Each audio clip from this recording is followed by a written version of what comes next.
Welcome to Pat Sherlock's podcast series, interviews with top mortgage sales leaders. Learn practical tips for improving sales management results. Let's get started. Welcome, everyone, and thanks for joining me today. In today's deeper dive with the author Terry Lancaster, Terry has written a fabulous book that I highly recommend for you to purchase, and it's called How to Sell More Cars. He discusses how to make more money and have more fun by building a better, stronger customer relationships. The key is certainly about building relationships with people before they start shopping. Terry's going to share 5 challenges for salespeople, and this really applies not just to the car industry, but our mortgage and financial industry. And I'm really thrilled to have Terry today share his thoughts. It's 100 pages of gold nuggets for salespeople. Hi, Terry. Hey, Pat, how are you? Thank you so much for having me on. I'm looking forward to it. Well, I think your book was, again, short, as I said to you, and powerful, very powerful. And I thought it summarized the challenges of salespeople today. And of course, you start off talking about how the internet has changed everything. And really that salespeople, regardless of whether you're in the car industry or the mortgage industry, have to be more than an order taker. Talk about that. Well, I wrote the book really 3 years ago, and I've been talking about this for a long time. So it seems to me like I've been talking about so much how the internet has changed the business that I take it for granted that everyone knows how much the internet has changed the business. But the thing is, it keeps on changing it. And even just this year, AI has come out and AI chatbots who can literally take a deal from start to finish, whether you're talking about a mortgage or a house or cars. There's a chatbot, there's a robot on the internet that can do your job. It can close the deal, walk the customers through, ask the questions, overcome the objections, and apply the closes. There are robots that can do that now. And the only way a human salesperson, a car salesperson, or a loan officer, or a real estate agent, or anyone, the only way a human is ever going to beat the robots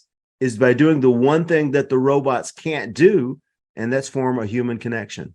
Well, I think that's a great point. And I think so many times I see salespeople thinking that the old days are coming back, but they really are not. And you talk about, you don't have really a closing problem. What you have as a salesperson is the challenge of an opening problem. In other words, getting to know more people, having more friends, as you like to call it. So if you could talk about that a little bit, that would be great. 95% of the work I do is with car dealers. I wrote the book, How to Sell More Cars, obviously, but this really applies to anyone in the car business. There are layers and layers upon layers of closers at the dealership. And most of the time, someone doesn't walk into the dealership unless they're wanting to buy a car. They want to buy a car. That's why they're there. And I can't imagine anyone calling a loan officer for any other reason than they want to buy a loan. They want to buy a house. They want the money. They're in the market. Right. So that closing isn't the problem. If you get an interested party on the line or in the office, if you can't close them, someone can. Whether it's your boss, whether it's a supervisor, they're ready to close. So closing is never going to be the problem. In the car business, you're going to close 1 out of 4 people who sit down that you have an interaction with. So the problem isn't necessarily, all right, I want to close 1 out of 3. The problem is that you don't talk to enough people to make that matter. The closing is the easy part. And the problem is getting in front of more people and opening through them. And I'm the worst sales trainer in the world. I can't close a screen door, but I can tell people this: if you want your closing ratio to skyrocket, if you want to really boost that closing ratio number, if that's what you're looking at, start dealing with more people who already know you, like you, and trust you before they get to the commercial part of the relationship with you. When you're dealing with people who you already have a relationship with, closing isn't even a concern. It just happens naturally. So Terry, you talk about that, the low-hanging fruit, these that already come to you, as you've already mentioned, whether it's at a car dealer or at a branch office, when they come to you, they only represent 2 to 3% of those in the total market. What does that actually mean? Whether you're talking about bankers or lawyers or car salespeople, most of the time they don't have they don't have the best of all reputations. And in the auto business, and I don't know what the numbers for the housing market are, but only 2% of the people are in the market at any given time. Only 2% of the market is out there actively shopping. They're researching. They're gathering information. They want to buy something. That leaves 98% of the market who, if you're only interested in those low-hanging fruit, those people just go by. They just float by. They never hear from you. They never interact with you. They never get your branding messages.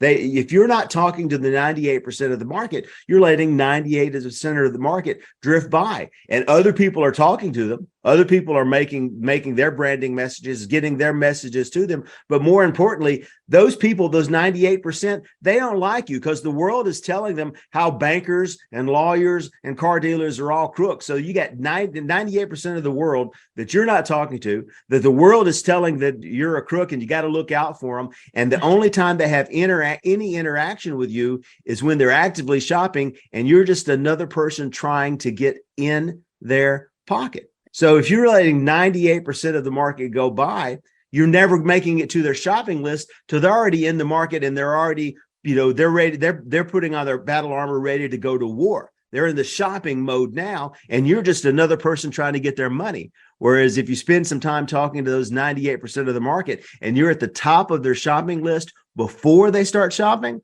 that makes it a whole nother conversation. Well, that's why you make the point that the single greatest value a salesperson can provide your potential customers is to build a relationship before they shop. Talk about what that means. By making a huge transaction is stressful. It causes emotional disturbances. It causes physical disturbances. There's a lot going on. And the more stressful you make the relationship, the harder it becomes. I've always found that the more stressful the relationship is, the lower profitable the relationship is, because you're just grinding everybody out. And at the end of it, it's not a win-win. It's a lose-lose. Everybody's mad at everybody and they just want to get it over. And that's what happens when you start the relationship from an adversarial position. And you start if an adversarial position because literally you're trying to take some money from them and they're trying to keep as much money as they want. So they're automatically, they've got their defenses up, they got their hackles up.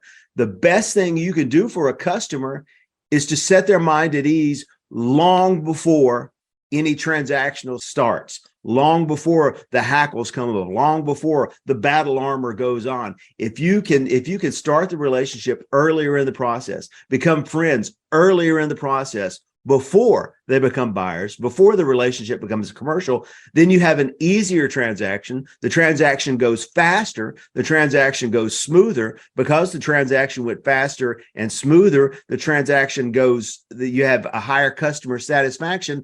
And almost always, the faster, smoother, and more satisfied the customer is, the more profit there is going to be in it for the buyer. It's the craziest thing about always the easiest sales are always the most profitable. The harder the sale, the more antagonistic it becomes. Profit just grinds out the window because everybody's looking to screw everybody. And if you just make it where everybody's trying to help everybody get what they want, and you start from a position of friendship, everything goes smoother, everything goes faster, everybody's happier always. I love this comment that you make, which if you want to increase your closing ratio, spend less time talking to strangers and work with people who already know, like, and trust you. If you spend time establishing rapport with every single customer, there are just not enough hours in the day.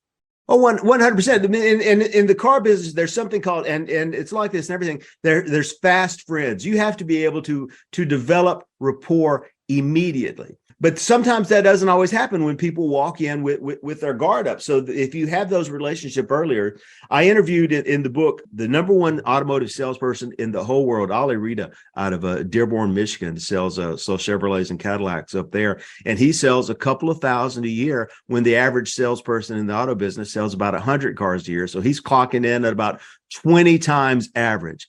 And he does this because he has a tight-knit community that he's been selling into for about 20 years. So he's not new. He's built up his market. He's got his people. And they walk in the door, and I ask him, I said, you're selling 20 times the number of cars, approximately 20 times the number of cars that the average salesperson does. How is there enough time in the day for you to do this? He says, because I make most of the decisions for the customers. They come in, they trust me to help them get what they want. They tell me what they want. I tell them how to make it happen. And they say, okay, Ollie, let's do it. Because they had the relationship established and there wasn't the long dance. So the deals can close on average 4 times faster when you don't have the back and forth, when they're not sitting on their phone double checking everything that you say to them, when they're not comparing prices with every home or mortgage or car within 50 miles of you, when they're talking to you, when they're actually listening to you instead of fact checking you and checking your competition. Everything goes a little faster, everything goes a little smoother.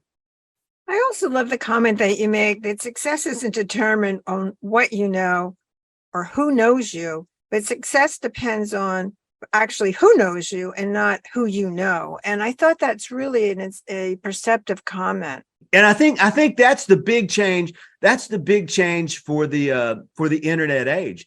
Back in the days of yore, if you're in the Roman Empire and you're selling silk from the Far East, all you really have to do is you have to go to the market and you have to set up your stall with these exotic fabrics, and you set them up high and they fly in the wind, and people walk in and they see them and they're pretty and they're shining. They go, ooh, but they don't know anything about silk from the Far East. They don't know the thread count. They don't know how much other people are charging for this. So they have to come in and they have to talk to you.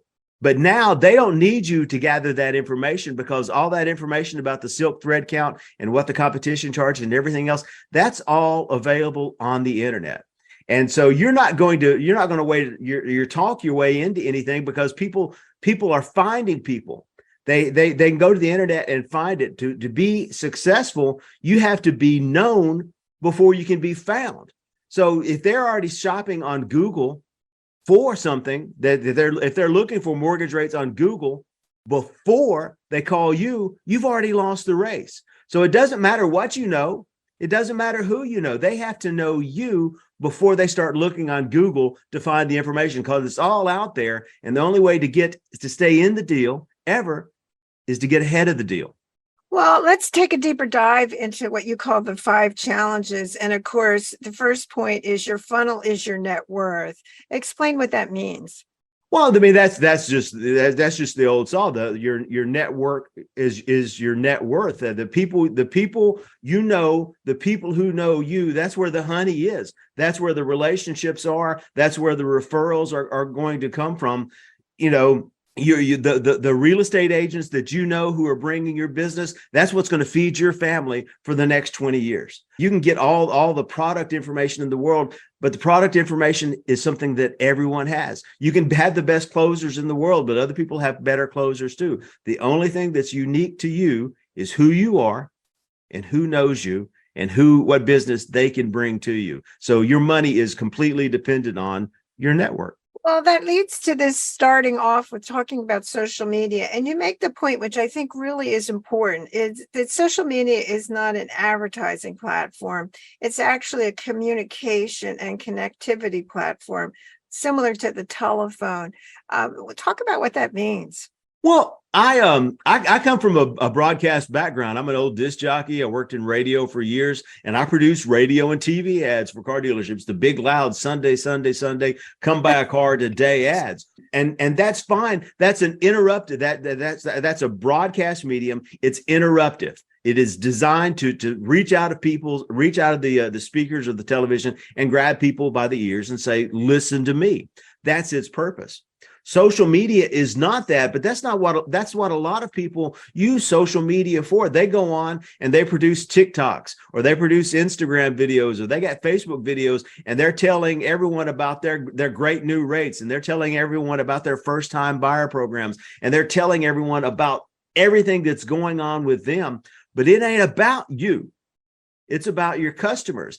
And social media, the beauty part of it is it allows for two-way communications. It's the same way as picking up a phone. So if all you're doing is spewing out stuff about you and your business and how great you are and how and what you can do for them, that's you're missing the main component, which is the feedback loop, where if you talk to them and they talk to you and you start engaging in a conversation, if you're engaging in conversations, you can see what's going on. If you're following your customers on Facebook, you can see when they just had a new baby and they're probably going to be in the market for a new house because they need another bedroom because the one you got the mortgage for them 2 years ago only has 3 and now they got another kid. If you're using that two-way communication, you're going to put yourself in the middle of more deals before the deals become deals that are shopped, and you become, if you're top of the shopping list, you get in the conversation earlier.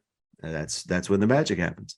So you start with, and you talk a lot about obviously Facebook, and you say that your goal as a salesperson should be to have at least 5,000, the maximum that Facebook allows. And what that really is, what you're kind of really focusing on in the book. Talk about why Facebook is so important.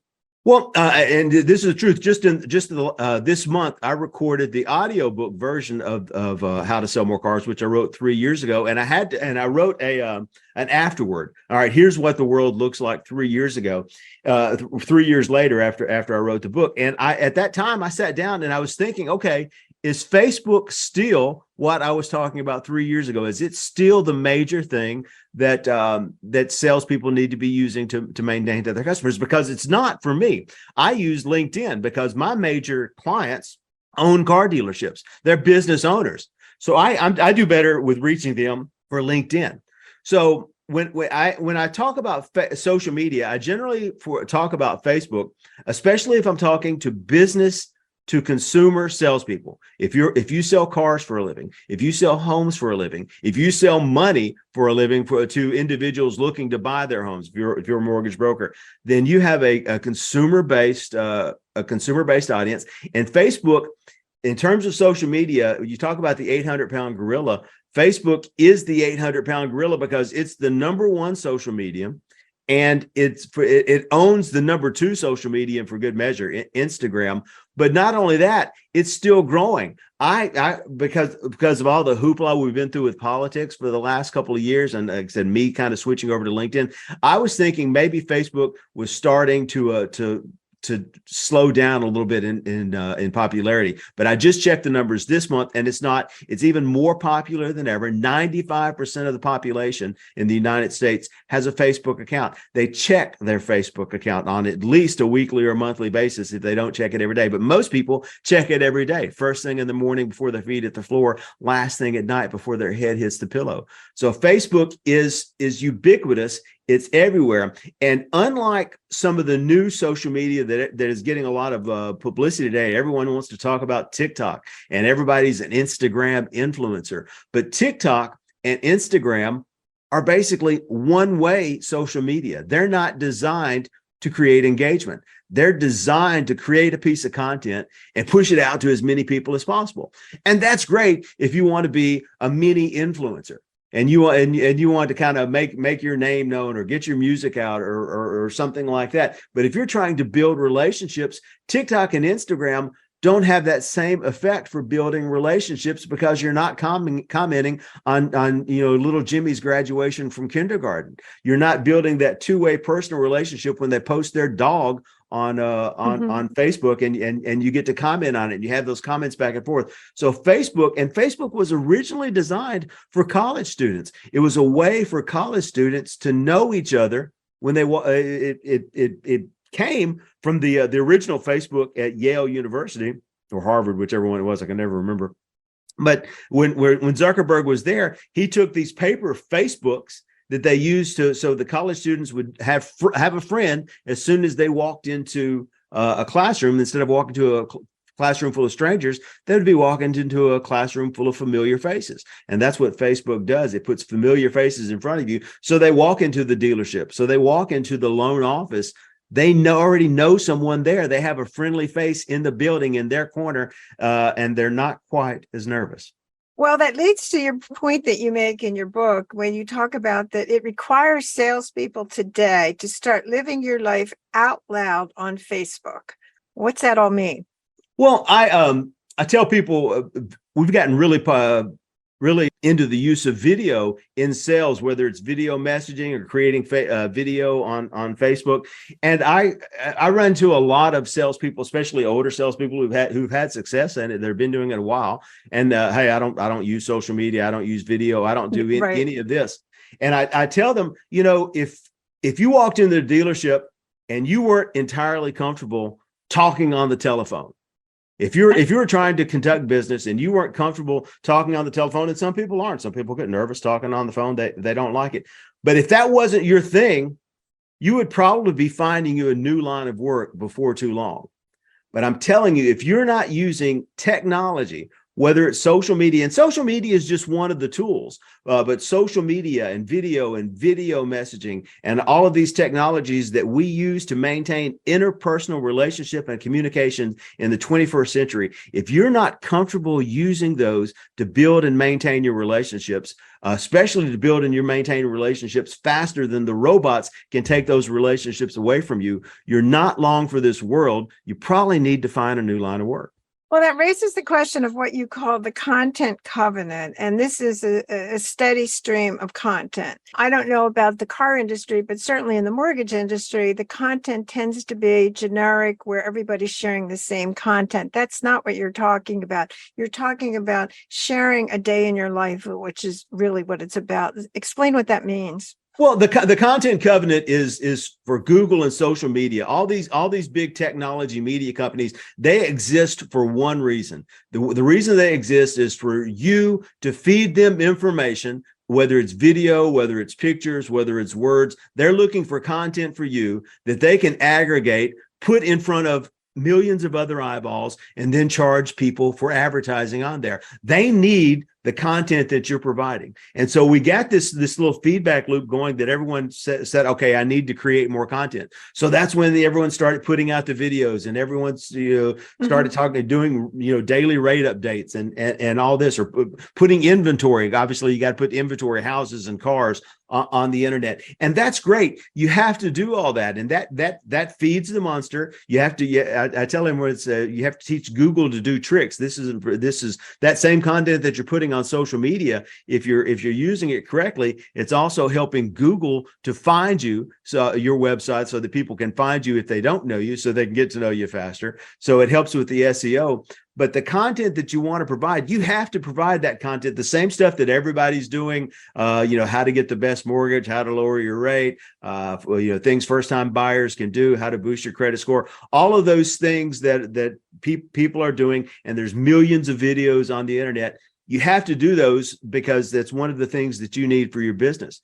But the other thing you need is personal information, personal facts of your life, so that people can know you as a human being, as an individual, so that you're not this generic lone banker person that happens to be on their internet feed, so that they see when your son graduates from high school, they see when your daughter wins her soccer match, they see when you get a new puppy, and you become part of their life. People don't go on Facebook to learn what the daily interest rate is. They go on Facebook to find out what's happening in their friends' lives.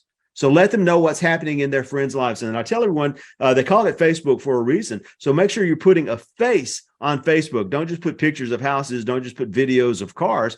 Put a face on Facebook. And that often means your face, so that people can get to know you, like you, and trust you. But go out of your way to see what you can do to get other people on your Facebook feed, your customers, businesses in your area. If you start developing this little mini Facebook following, if you get the 5,000 friends on Facebook, and they're all local friends, and they're used to you posting every day, and you start posting every day about a local business of the week, or you start a podcast where you're interviewing local real estate agents in your town, in Tecumseh, Iowa. You're interviewing every week, you interview a real estate agent, and you're promoting them. then it's not this steady stream of content that they're seeing every other mortgage broker puking out. They're seeing other things. And yeah, I come from an old school background. I was trained in journalism to work in small town newspapers. That was originally my background. I have a journalism degree from Tennessee Technological University, and that was everything. They went to the people I graduated from school with all went to work in small town newspapers. And our professors told us the most important thing in any small town paper is the most read page is the community page, where you find out who won the baking contest at the state fair, and you will find out who's lost the lost puppy, and all these local individual things. That was what was popular 40 years ago in the newspaper. That's what's popular today on Facebook. If you keep feeding this steady stream of commercial information so that your Facebook feeds begins to look like a commercial for your business, two things are going to happen. Number one, your customers are going to tune it out, because that ain't what they're there for.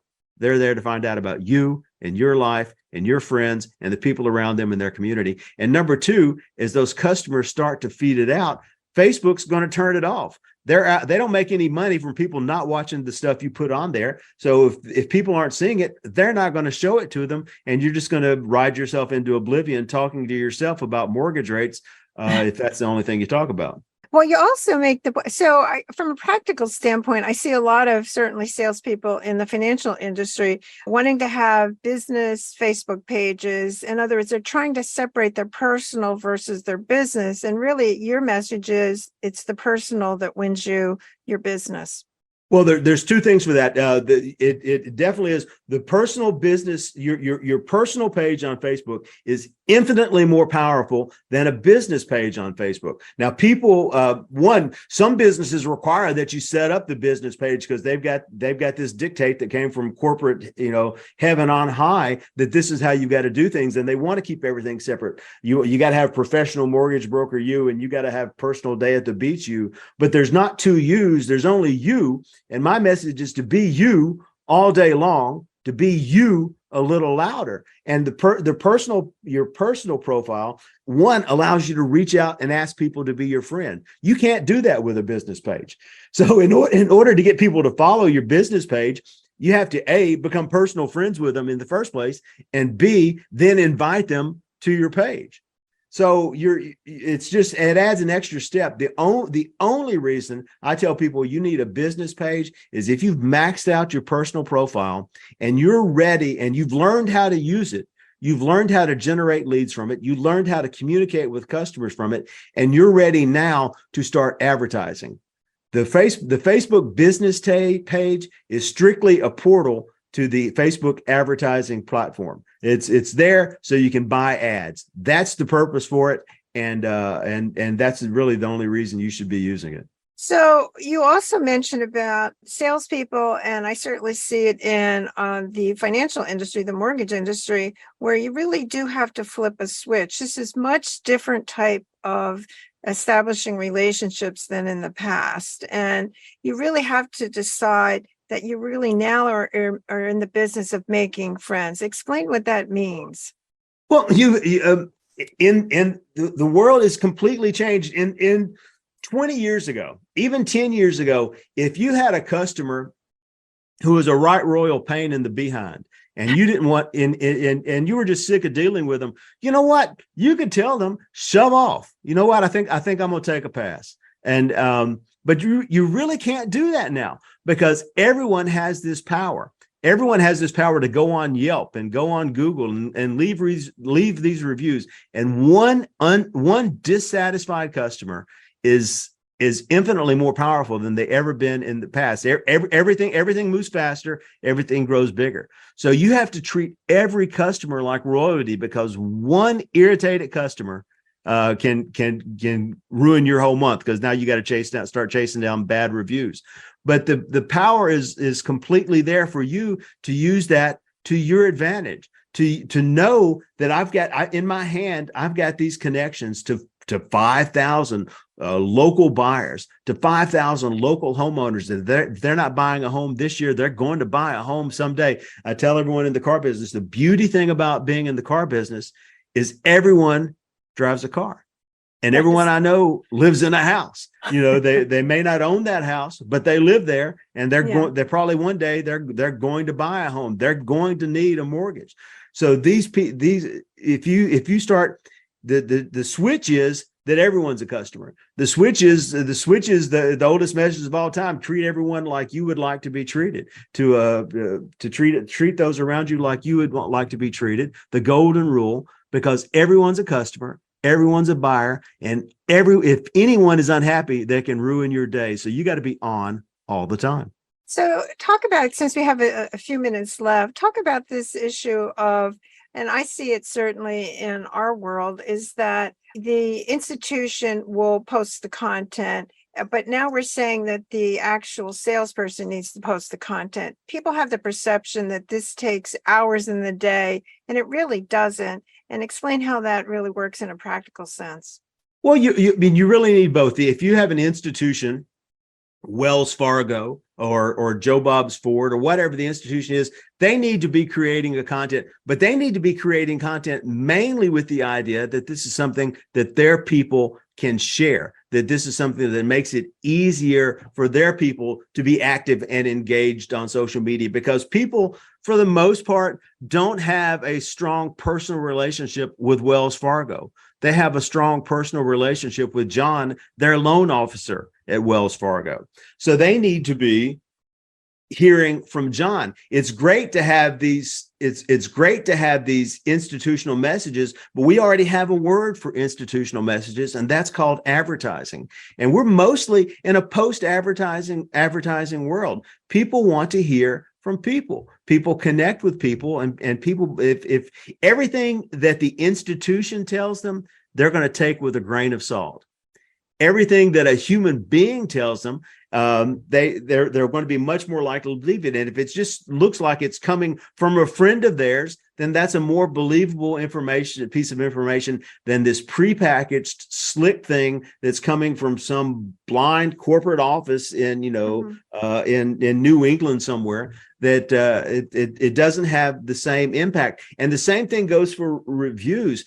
The reviews that end up on social media, on Facebook and on Google, reviews have just as much, have more impact than any advertising or institutional message could ever have. So I tell people reviews is the number one kind of content that you need to start creating. You need to start getting more reviews, more referrals, so that you can get more repeat business. And you can take those reviews, repackage them, post them on your websites and on your social media, so that the information is coming from you and it's coming from other people. People will believe a review from a stranger. They'll trust that referral to the same degree that they trust a referral from a friend in their personal network. If a friend of theirs at work tells them that you're a great loan officer, and they read that you're a great loan officer on Google reviews, those two are equally acceptable.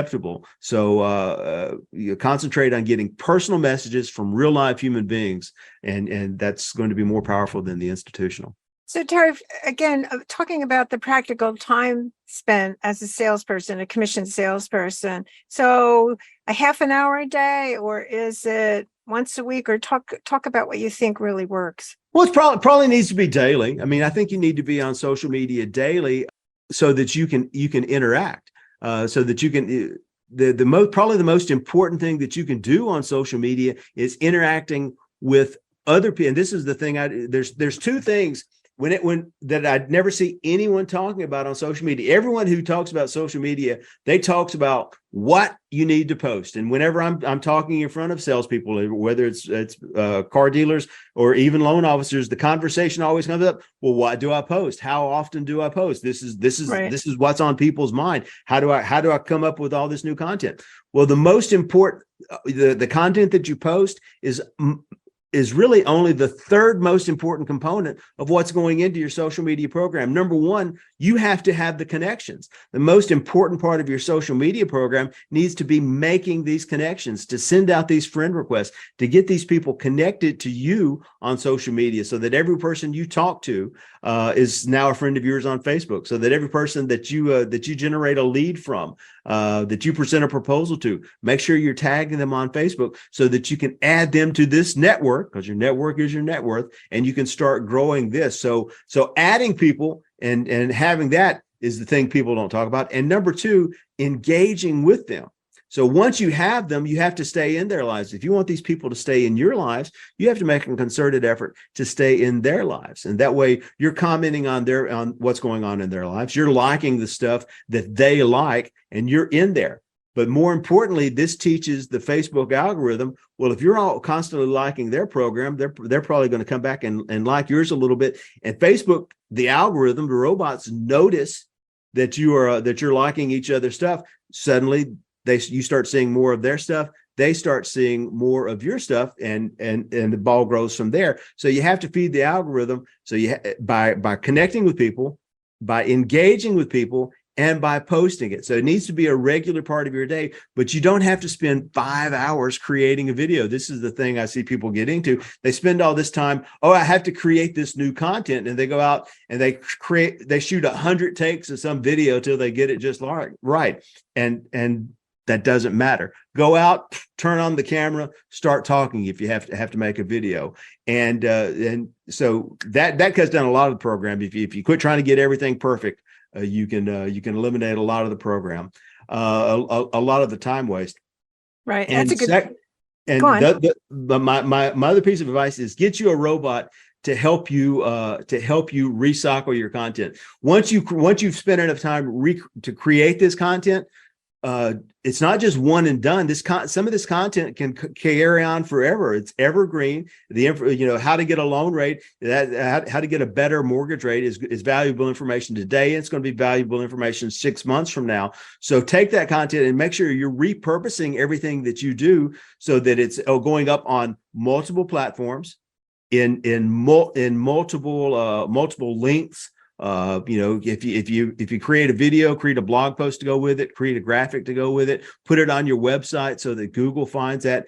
And I use a program called Social Jukebox that helps me replay that content. So I have a steady stream. It's like Terry Lancaster TV. It's all Terry all the time. And, every day it's reaching into my archives. One of the posts I've got, evergreen, and it's posting new content every single day. And I spend absolutely zero time on that. I spend time engaging, connecting, and creating new content, and the robot does the rest of the work.